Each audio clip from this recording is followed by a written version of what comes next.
Hello, Prairie View students, family, staff. How are you today? It's May 5th. Happy Teacher Appreciation Day.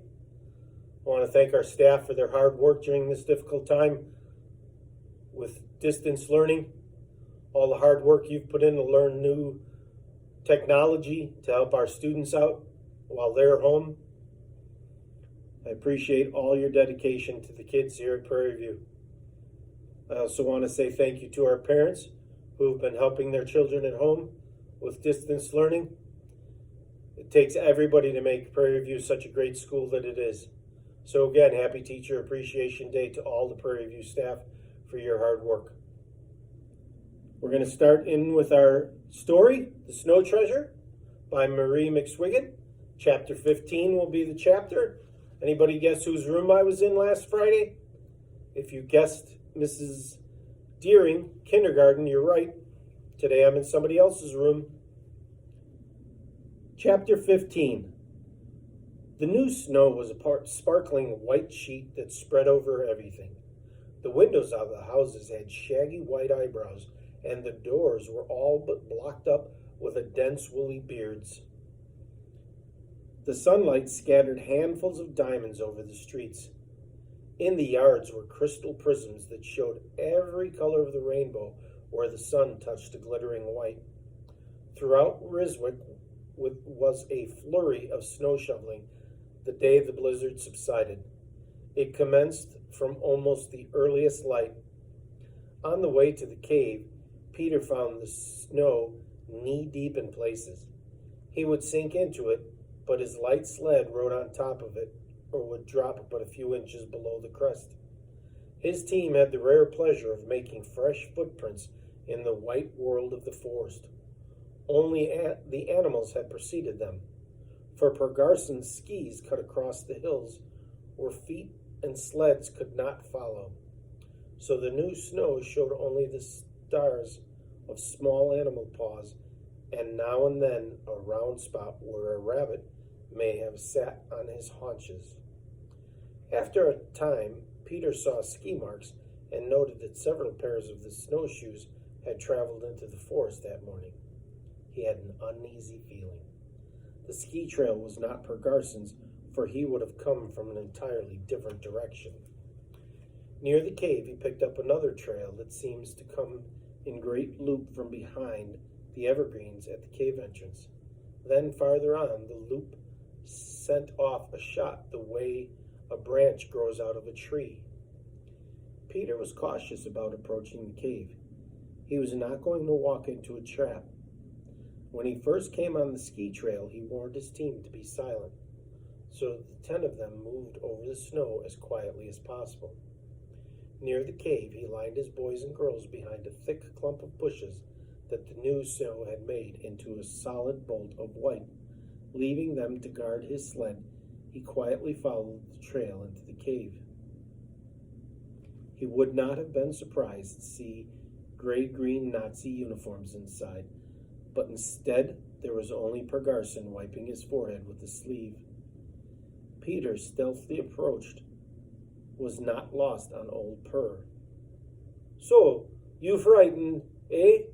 You think to come on the Germans? I should have told you it was only us."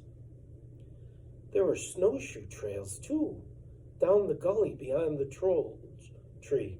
Nah, not to worry about them. Miles and Ole made them.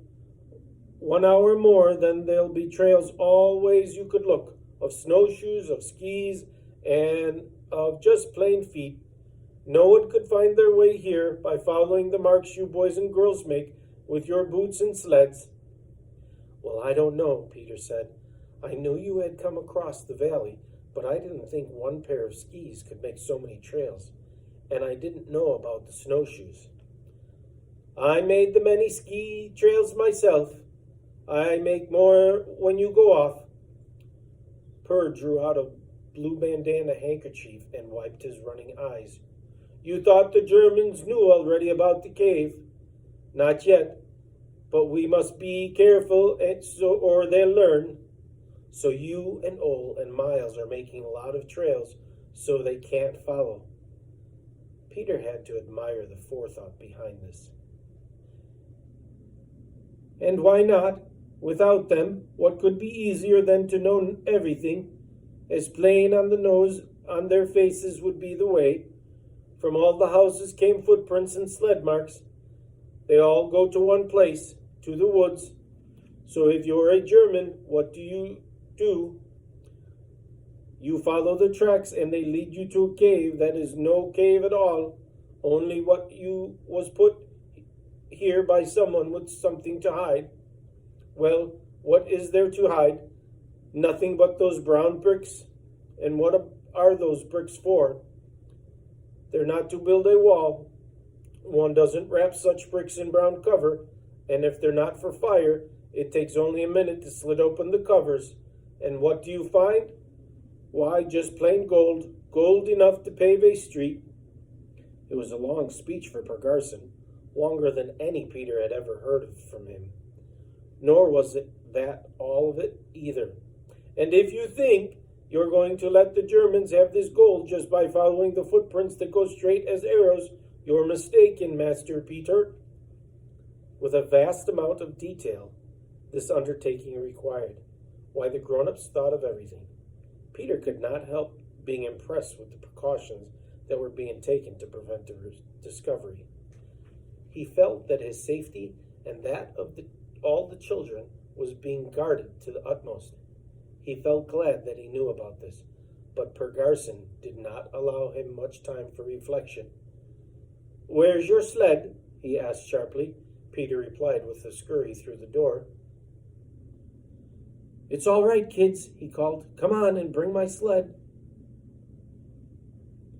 The storm hadn't destroyed the Germans' barracks. This the children could see when they reached the lookout. Beaten by the wind and lashed by the sea, they still stood trim beside the fishing pier.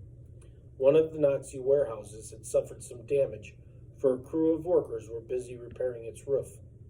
The big fjord had been on a rampage because there was wreckage along its shores. But whether it was German or Norse property that had been carried away, the children couldn't tell. The Nazis didn't know what to make of the storm, Helga decided when her team reached the point where the beach lay spread before her. Peter's team was already there. His boys and girls had lunched and were about to start down the mountain to the Snake. They didn't know whether they'd be drowned like the people in the flood in the Bible, she said. They wouldn't have had time to build an ark. In any event, being housebound for 3 days hasn't improved the commandant's disposition. Peter could see that from where he was watching, the head officer was striding up and down before the barracks, hands behind his back. He would now and again lift the leather riding crop to shake it at someone who displeased him. Even up at the lookout, they could hear the snarl of his voice. He's telling them they are stupid as Norwegians. Helga had studied a little German and was translating for her team. He says that the people of this country have better sense than they, for they build their homes for the crazy wild weather in this part of the world. He must think we have blizzards like this all the time, Peter cut in. Helga went on. He says that if he'd been there when the barracks were started, they wouldn't have had all this trouble. I guess the storm did more damage than we knew, Peter concluded as he gathered his team together for the final push of the Snake. Down on the beach, Peter had his first brush with the commandant. Big boy like you, playing with a sled, he taunted.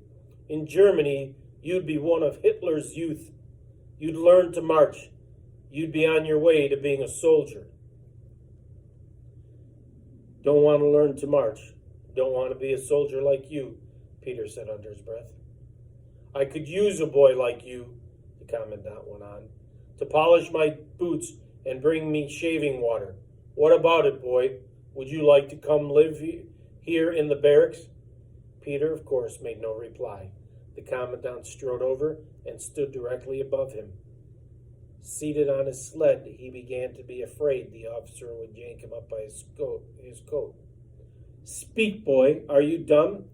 Peter had no word to say.